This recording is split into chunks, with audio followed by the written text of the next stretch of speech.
Native American history is often told from a colonial perspective, leading to misrepresentation, erasure, and outright falsehoods. But should only Indigenous people be allowed to teach their own history? Or can non-natives do it justice? Or can non-native? Many argue that native history should be taught by native voices. For centuries, Indigenous stories have been filtered through a Eurocentric lens, reducing complex cultures to stereotypes. Historian Vine Deloria Jr. once said, "The dominant culture is not merely guilty of misrepresenting Indians, it has deliberately invented them." If history has been rewritten to suit non-native narratives, how can those same voices be trusted to teach it accurately? There is also the issue of lived experience. Native educators bring cultural knowledge and personal connections that textbooks simply cannot.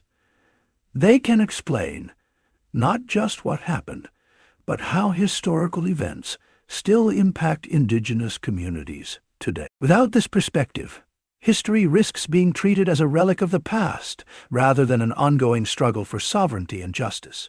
However, some argue that restricting who can teach history limits education. If only members of a group can teach their own history, does that mean only women can teach women's history, or only black scholars can teach about slavery? Some non-native educators are deeply committed to decolonizing the curriculum, working alongside Indigenous scholars to ensure accuracy and respect.